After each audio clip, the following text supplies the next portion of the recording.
경기도 남양주의 한 무인 문구점에서 초등학생 2명이 3개월간 수백만 원 상당의 물건을 훔쳤다는 주장이 나왔습니다.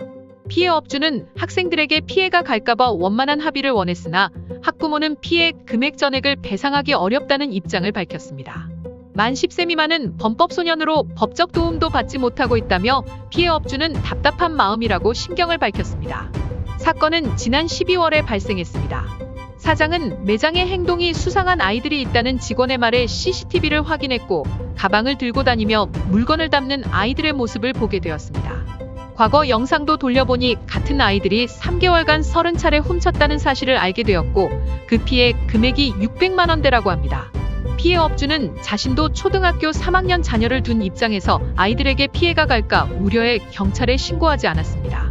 CCTV 영상을 보고 훔친 아이 중 한 명 얼굴을 알아보고 물어보았습니다. 아이는 훔친 사실을 부인하다가 같이 영상을 본 후 잘못을 인정했습니다.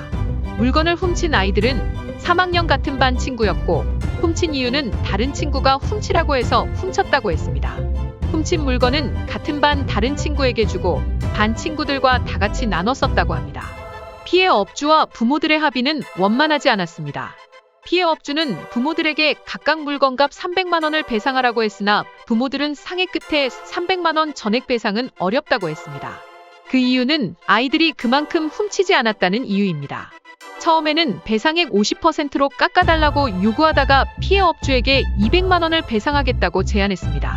피해 업주는 그 제안을 받아들였으나 부모들은 말을 바꿔 업주가 제안한 배상액의 30% 수준 100만 원이 아니면 줄 수 없다는 결론을 내렸습니다.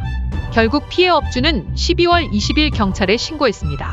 도난보험 보상 신청을 받으려면 피해 사실 확인원이 필요했기 때문입니다. 그러나 경찰은 아이들이 만 10세가 안 되어 형사처벌이 불가하고 아이들이 미성년자라 민사소송을 통해 해결이 가능하다고 했다고 합니다. 피해 업주는 경찰서에 진정서를 제출했지만 아이들이 어려 종결될 것이라는 취지의 답변을 들었고 현재 피해 업주는 경찰 조치를 기다리는 중이며 훔친 학생 부모와는 합의가 해결되지 않았고 연락이 없는 상황입니다. 피해 업주는 문구점 운영을 정리할 계획입니다. 피해 업주는 해당 사건을 국민청원 게시판에 올렸습니다. 미성년자 처벌법은 잘못됐습니다. 개정해주세요. 나라가 미성년자 범죄를 부추기고 있습니다란 제목으로 올라온 청원입니다.